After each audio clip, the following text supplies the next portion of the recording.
నమస్తే. సోషల్ పోస్ట్‌కి స్వాగతం. నేను మీ సంధ్య. వైఎస్ఆర్‌సీపీ general secretary, spoke person Karumuri Venkatareddy గారు మనతో ఉన్నారు. ఆయన అడిగి మరిన్ని వివరాలు తెలుసుకుందాం. వెంకటరెడ్డి గారు నమస్తే అండి. నమస్తే మేడం. ఇన్ డెప్త్ న్యూస్ ఒకటి ఏంటంటే, కుడి భుజం అనుకున్న చాలామంది నేతలు త్వరలో అంటే పదవిలో ఉన్నవాళ్ళు, ఇంక్లూడింగ్ లేని వాళ్ళు. అంటే తమ అనునాయులకు ఇవ్వలేదన్నా, ఈవెన్ తమ వారసత్వానికి టికెట్లు ఇప్పటికీ తెర మీదకి కొందరిని తీసుకురావడం జరిగింది. బట్ అధిష్టానం నుంచి దానికి సంబంధించి సానుకూలంగా లేకపోవడం, వాళ్ళు త్వరలో జెండా ఎత్తేయబోతున్నారు. ఆయన కుడి భుజం అనుకున్న వాళ్ళు చాలామంది జంపు జిలానీలు కాబోతున్నారు. అటు టీడీపీ జెండా వైపు చూస్తున్నారన్నది ఇంకో వాదన. ఇది మీ దృష్టికి ఏమైనా వచ్చిందా? లేకపోతే ఓన్లీ న్యూసే అంటే రూమర్ అనుకోవాలా? నేనొక్కటి ఇందాక కూడా అదే అంశంలో మళ్ళీ చెప్తా ఉన్నా.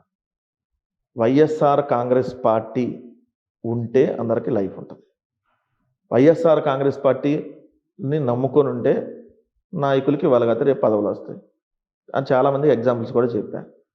సో లేదు, నాకు ఇప్పుడు రాలేదు, నా కొడుకు సీట్ ఇవ్వలేదు, లేదంటే నాకు సీట్ ఇవ్వనంటున్నారు, నేను వెళ్ళిపోతాను అని అంటే తొందరగా వెళ్ళిపోమంటున్నా. ఇంకొకరిని అక్కడ పెట్టి పని చేయించుకోవాలి కదా, ఇంకొకరిని పెట్టుకొని మళ్ళీ పని చేయించుకోవాలి కదా. కాన్ఫిడెన్స్ ఏంటి? పార్టీ కోసం ఆయన సంవత్సరాలుగా పనిచేస్తున్నప్పుడు ఖచ్చితంగా జనాల్లో, క్యాడర్లో ఆయనకంటూ గుర్తింపు ఉంటుంది.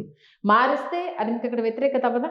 వాళ్ళు వెళ్ళిపోయినా అది మీకు మైనస్ అవ్వదా? ఇప్పుడు మీరన్న 175 మందిలో ఒక 30 మందిని 45 మందిలో ఎందుకు మారుస్తున్నారు అని అంటే, దానికి అక్కడ వేరే సామాజిక వర్గానికి అవకాశం ఇవ్వాలనేది ఒక పాయింట్ అవ్వచ్చు. రెండోది అక్కడ ఉన్నటువంటి స్థానిక అభ్యర్థి మీద కొంత వ్యతిరేకత ఉండొచ్చు. సో అతను ఆల్రెడీ చాలా సంవత్సరాల నుంచి అక్కడ ఉన్నప్పుడు సో కొంత అతనికి వేరే చోటకు మార్చి వేరే వాళ్ళకి అవకాశం ఇవ్వాలనేది ఆలోచన ఉండొచ్చు. రకరకాల ఈక్వేషన్స్. మా టార్గెట్ ఏంటి? గెలవటం. మేము ఎవరినో పెట్టేసి రేపొద్దున ఇది చేసుకునేటటువంటి అంశం ఉండదు కదా. సో నేను అలుగుతాను, నేను వెళ్తాను, వాళ్ళు తెలుగుదేశం వాళ్ళు మా కుటుంబంలో 2 సీట్లు ఇస్తానంటే పోండి, దాంట్లో ఉంది. ఓకే, పొమ్మంటున్నాం కదా. ఉండవల్లి శ్రీదేవి జగన్మోహన్ రెడ్డి గారు క్లియర్గా చెప్పారు. ఎమ్మెల్సీ ఓటు వేసే ఒక అరగంట ముందు జగన్మోహన్ రెడ్డి గారు నాకు కలిస్తే ఆ ఓటు వేసిద్దా లేదా అనేది కూడా జగన్మోహన్ రెడ్డి గారు ఆలోచించకుండా, నీకైతే నేను సీట్ ఇవ్వట్లేదమ్మా, నువ్వు పార్టీని నమ్ముకొని ఉంటే మళ్ళీ రేపొద్దున నీకు ఎమ్మెల్సీ గాను ఇంకో దానికి అవకాశం ఉంటుంది, నిన్నైతే తాటికొండ నుంచి రేపొద్దున మేము కంటెస్ట్ చేయించట్లేదు, వేరే వాళ్ళని అక్కడ కంటెస్ట్ చేయించబోతున్నాను అని చెప్పారు. ఎవరైనా చెబుతారు ఇట్లా? చంద్రబాబు నాయుడు అయితే నువ్వు నీకే ఇస్తానులేమో, నువ్వు వెళ్ళి ఓటేసిరా అంటాడు, చివరిలో హ్యాండ్ ఇస్తాడు. కానీ మా నాయకుడు అలా కాదు కదా. మా నాయకుడు పదే మా 175 నియోజకవర్గాల ఇన్ఛార్జీలతో సమావేశాల్లో, అన్నా మళ్ళీ మీరు అసెంబ్లీలో ఉండాలనుకుంటున్నా, నాతో పాటు ఈ ప్రోగ్రామ్స్ అన్నీ చెయ్యండి అన్నా, మీరు ప్రజల్లో తిరగండి అన్నా, మీరు మళ్ళీ అసెంబ్లీలో ఉండాలని నేను కోరుకుంటున్నా అని చెప్పాడు. మీకు ఎవరికి నేను ఇవ్వనని చెప్పాల. కానీ ఆ బాధ్యతలో వాళ్ళు సక్సెస్ కానప్పుడు ఖచ్చితంగా మార్పులు చేర్పులు ఉంటాయి.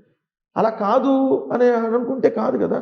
ఇప్పుడు మీకు రేపొద్దున పార్టీ మళ్ళీ రెండోసారి రేపొద్దున అధికారంలోకి రావాలి, అది కూడా పూర్తి స్థాయితో రావాలనేది మా టార్గెట్ ఉన్నప్పుడు, ఎవరో ఒకళ్ళిద్దరు బాధపడతారనో, లేదంటే ఆ ఒకళ్ళిద్దరిని బాధపడతారు కాబట్టి వాళ్ళని ఏదో బొజ్జగించటి అక్కడే కంటెస్ట్ చేసి ఆ సీట్లు మేము కోల్పోవాలనేటటువంటి ఆలోచన చేస్తే అది మొదటికే ప్రమాదం వస్తుంది కదా. అంటే సెకండ్ టైం ఏపీలో వైఎస్ఆర్సీపీ పార్టీ వస్తుందనే నమ్మకం ఉందా? మళ్ళీ ఇంటర్వ్యూకి పిలుస్తారు కదా. జనసేన టీడీపీ అలయన్స్ ప్రభావం చూపించబోతోంది.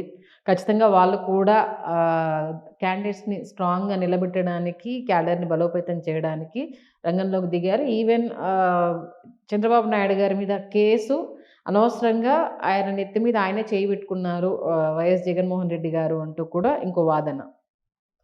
ఎల్లో మీడియా అని మా దగ్గర ఒక మీడియా ఉంటుంది, అంత పసుపు మంచిది వాస్తవంగా. కానీ ఏంటంటే ఈ పసుపు విషమైనటువంటి పసుపు, దాని పేరు విషపు ఎల్లో మీడియా. ఎట్లా అంటే, నేను ఇప్పుడు అమ్మ అని అంటే నీ అమ్మ అని రాస్తారు వాళ్ళు. జగన్మోహన్ రెడ్డి గారు అన్న అంటే ఒరే అన్న అని రాస్తారు. అలాంటి మీడియా ఏదో చంద్రబాబు నాయుడు అను ఆయన పేరేంది సినిమా హీరో పవన్ కళ్యాణ్ వీళ్ళిద్దరు కలిస్తే అంటే ఏదో భూమండలం బద్దలయ్యిద్దంట. ఏం బద్దలు కూడా చూపించండి.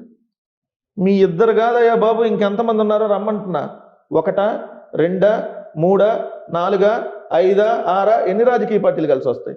మీ వల్ల కాకపోతే పక్క రాష్ట్రంలో ఉన్న రాజకీయ పార్టీలు కూడా ఎంటేసుకొని రండి. ఇక్కడ జగన్మోహన్ రెడ్డి గారు ఒక్కడే వస్తాడు, సింగిల్గా వస్తాడు, సింహంలా వస్తాడు. మీరు గుంట నక్కలన్నీ మింగిలై రండి. 2024 ఎన్నికల్లో తేల్చుకోవడానికి మేము సిద్ధంగా ఉన్నాం. ప్రజలు కూడా మీ వ్యవహారం ఏంటో తేల్చడానికి కూడా సిద్ధంగా ఉన్నారు. ఎందుకంటే మీరు చేసినటువంటి రాజకీయాలు ఆల్రెడీ ప్రజలు చూశారు. మొన్నే కదా ఎన్నికల ముందు పవన్ కళ్యాణ్ చంద్రబాబు నాయుడు తిట్టాడా లేదా? చంద్రబాబు నాయుడు కొడుకుని తిట్టాడా లేదా? పవన్ కళ్యాణ్ తల్లిని వీళ్ళు తిట్టించారా లేదా? నా తల్లిని తిట్టించారా నేను ఊరక ఆపసోపాలు పడ్డాడా లేదా? మళ్ళీ సిగ్గు లేకుండా ఏ విధంగా కలిసి వెళ్తారు చెప్పండి. రాజకీయాల్లో శాశ్వత మిత్రులు శాశ్వత శత్రువులు ఉండరన్న విషయం మీకు శాశ్వత తెలియదు మిత్రులు కాదు అది. కాదు కాదు వాళ్ళు ఏంటిది క్లియర్ చెప్తున్నారు, ప్రజల కోసము గతంలో జరిగిన మర్చిపోయి మార్పు తీసుకురావడం కోసము ముందుకు నడవడానికి సిద్ధమవుతున్నాము అంటూ కూడా ఆయన క్లియర్ గా చెప్పడం జరిగింది కదా. ప్రజల కోసం మేము వ్యభిచారం చేస్తున్నాం అని చెప్పమండి పవన్ కళ్యాణ్ అని చంద్రబాబు నాయుడు. నేను ఇంతకు పచ్చిగా మాట్లాడుతున్నా అంటే ప్రజల కోసం మేము రోజుకు ఒకటితో పోతామండి అని చెప్పమానండి. సిగ్గన్న ఉండాలిగా, కడుపు అన్నం తింటున్నారా గడ్డి తింటున్నారా? అరే నువ్వే కదా నీ తల్లిని తిట్టారని చెప్పి నువ్వే కదా మాట్లాడింది. ఈ చంద్రబాబు నాయుడు అవినీతి చేశాడు 2014 నుంచి 19 దాకా మాట్లాడాడు కదా ఇదే పవన్ కళ్యాణ్. మరి సిగ్గు లేకుండా మళ్ళీ అవినీతి గడితో ఎట్ట కలిసి వెళ్తానని చెప్తా ప్రజల కోసం కలిసి వెళ్తావా? అంటే ప్రజల కోసం కలిసి వెళ్తామని చెప్పి ఎవరితో పడితే వాడితో పోతారా? ఒక వాల్యూస్ ఉండాలిగా రాజకీయ పార్టీ పెట్టినప్పుడు. చంద్రబాబు నాయుడు దొంగ అంద నువ్వే కదా, మళ్ళీ ఇప్పుడు చంద్రబాబు నాయుడు దొరట్టయ్యాడు. చంద్రబాబు నాయుడు అవినీతి పరుడు, వాడు కొడుకు అవినీతి పరుడు, ఆ మంత్రులంతా అవినీతి పరులు అంతా ఇదే పవన్ కళ్యాణ్ కదా. మరి అవినీతి కడితే ఎట్ట కలిసి వెళ్తావు? చంద్రబాబు నాయుడు స్కాములు చేశాడని తెలిసినాక ఆయనతో పొత్తు పెట్టుకొని వెళ్తావా? పొయ్యిలు గోదావరిలో దూకు, ఎవడొద్దన్నాడు? వాళ్ళు ఎంతమంది కలిసి వస్తే మాకేంటి? మరి ఎందుకు వాళ్ళు ఏదైనా చిన్న ప్రెస్ మీట్ పెట్టంగానే పవన్ కళ్యాణ్ ఏదైనా మాట అనగానే క్యాబినెట్కి ఇప్పుడు భయపడినప్పుడు వాళ్ళు ఏమన్నా మాట్లాడుకొని సైలెంట్గా ఉండాలి, మీ పని మీరు చేసుకోవాలి.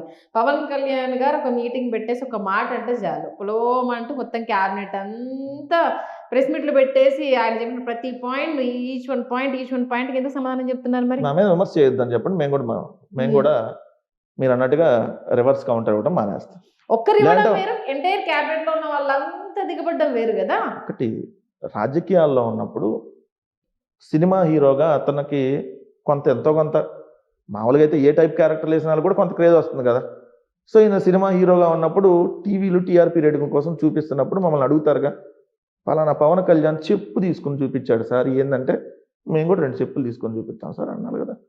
పవన్ కళ్యాణ్ పేకలు విసిగి చంపేస్తా అంటున్నాడు సార్, ఏందన్నప్పుడు ఆడు మెంటల్ వెళ్ళి ఆడికి అంతే తెక్క. ఆ చంద్రబాబు నాయుడు దగ్గర లెక్క తీసుకున్నప్పుడు ఈ తెక్క కొంచెం ఎక్కువ ఉంటుంది కాబట్టి అట్లానే ఉంటుందని చెప్పి మాట్లాడాలి. దీని గురించి లెక్క తీసుకున్నారని అంటున్నారు. ఇప్పటి వరకు మీరు అధికారంలో ఉన్నారు కదా, లెక్క తీసుకున్న విషయాన్ని ఎందుకు ప్రూఫ్లతో చూపించలేకపోయారు? ప్రతిసారి ప్యాకేజ్ ఇస్తారు, ఆయన అదే అంటున్నారు కదా, నేను ప్యాకేజ్ తీసుకున్నట్టు ఒక ప్రూఫ్ చూపించండి, నేనే రాజకీయాల నుంచి తప్పుకుంటానంటూ కూడా చాలా ఓపెన్ స్టేట్మెంట్ ఇచ్చారు.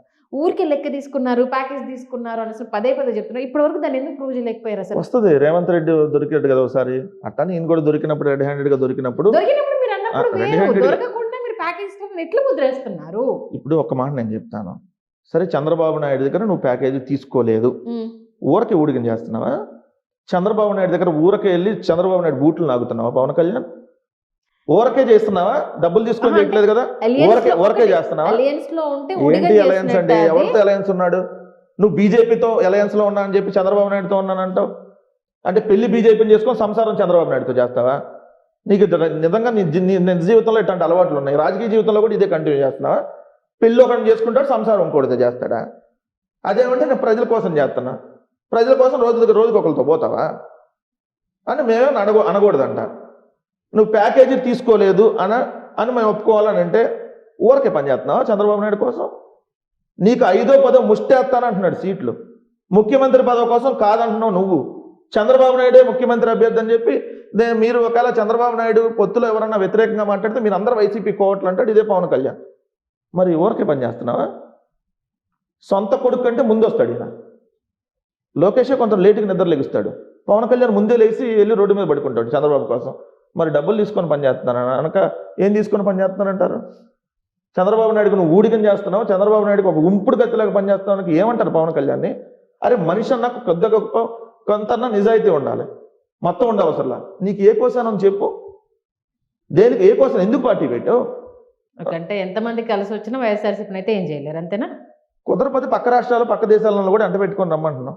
జగన్మోహన్ రెడ్డి అనే ఒక వ్యక్తిని ఎదుర్కోవడం కోసం ఎన్ని శక్తులు వస్తాయో, ఎన్ని కుయుక్తులు మన్ని వస్తారో, ఎన్ని కుట్రలు మన్ని వస్తారా, ఎన్ని మీడియా సంస్థలు ఎంట పెట్టుకుని రండి, ఒక్కడే వస్తాడు. ఒంటరిగా 151 సీట్లు ఎలా గెలిపించాడు అలానే 175 గెలిపిస్తాడు. థ్యాంక్ యూ వెంకటరెడ్డి గారు, పిలవగానే వచ్చినందుకు. ప్లస్ ప్రస్తుతం ఏపీ సిచ్యువేషన్, వైఎస్ఆర్సీపీ బలాలు బలహీనతలు ఎలా ఉంటుంది, కార్యకర్తలు ఏంటనేది చాలా క్లియర్గా తెలియజేశారు. మీకు ధన్యవాదాలు.